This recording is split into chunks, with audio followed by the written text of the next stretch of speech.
मी माझ्या मतदारसंघातल्या 16 बूथची व्हीव्हीपॅटची रिकाउंटिंग व्हावी म्हणूनचा अर्ज केलेला आहे आणि जी प्रोसेस आहे ती पूर्ण केलेली आहे. माझ्या मतदारसंघामध्ये ज्या तऱ्हेचा निकाल लागलेला आहे तो आधीपासूनच संशयास्पद आहे. मी या आधी पण बोलले आहे की माझ्या मतदारसंघामध्ये निकालाच्या 2 दिवस आधी एक यादी सोशल मीडियावरती फिरत होती आणि ज्या यादीमध्ये समोरच्या उमेदवाराच्या लोकांनी एक ज्या यादीमधल्या आम्हाला एवढं मतदान मिळणार आहे ची गॅरंटी व्यक्त केली जात होती आणि त्या माध्यमातून ती सोशल मीडियामध्ये फिरत होती. त्या यादीमधलं मतदान आणि नंतर निकाल लागल्यानंतरचं त्याच बूथवरचं मतदान हे तंतोतंत कसं काय जुळतंय ह्या बाबतीमध्ये संशय आपल्याला येतोय. कारण जिथे फक्त 5-10 मतं इकडे-तिकडे जर पकडलीत आपण, तर प्रत्येक बूथवरती जो त्या लोकांनी अंदाज व्यक्त केलेला तसाच निकाल माझ्या प्रत्येक बूथवरती लागलेला मला बघायला मिळाला आहे. हे संशयास्पद आहे. असा अजून कुठलाही ज्योतिषी जन्माला आलेला नाही, की तो 2 दिवसानंतर जाहीर होणाऱ्या निकालाच्या बाबतीमध्ये एवढं परफेक्टली जाहीर आकड्यांसहित सांगू शकेल.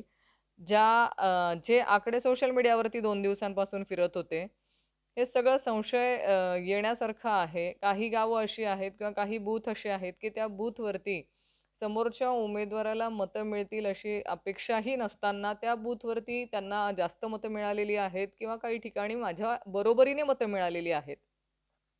आणि हा मतदारसंघातला सारासार जर आपण बघितला तर सगळ्याच ठिकाणी माझ्या काही जे वर्षानुवर्ष गेल्या 30 वर्षाचे जो काळ राहिलेला आहे त्या 30 वर्षाच्या माझ्या वडिलांच्याही कारकिर्दीमध्ये ज्या गावांमध्ये आम्ही कधी मायनस राहिलेलो नाहीये तशाही काही गावांमध्ये आजच्या दिवशी आम्ही मायनस दिसतोय जे शक्य नाहीये. लोकं कुठली लाट आली किंवा कुठलं योजना आली म्हणून लोकं बदलत नाहीत. लोकांचा एक भावनिक आपल्याबरोबरचं जे जोडलं गेलेलं नातं असतं, ते नातं कुणीही एवढ्या लवकर तोडत नाही. पण जे समोरच्यांकडनं सांगितलं जाते लाडकी बहीण असेल किंवा इतर योजना असतील, माझा त्यावर विश्वास नाही. ईव्हीएमचा मिळवलेला विजय आहे.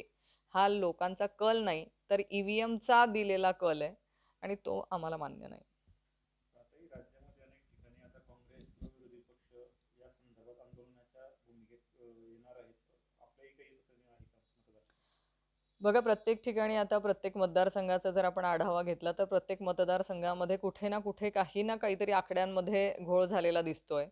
आणि त्या तऱ्हेने हा जो आज महायुतीला मिळालेला जो विजय दिसतो आहे, हा फक्त आणि फक्त ईव्हीएमच्या माध्यमातून मिळालेला दिसतोय. आज अमेरिकेसारखे प्रगत राष्ट्र आहेत, की जिथे टेक्नॉलॉजीने पण ती राष्ट्र पकडल्या जातील, अशाही देशांमध्ये बॅलेट पेपरवरती मतदान होतं. तिथे ईव्हीएमवर मशीन वापरली जात नाही. पण आपल्याच भारतामध्ये ईव्हीएम मशीन वापरण्याचा एवढा अट्टहास का केला जातोय?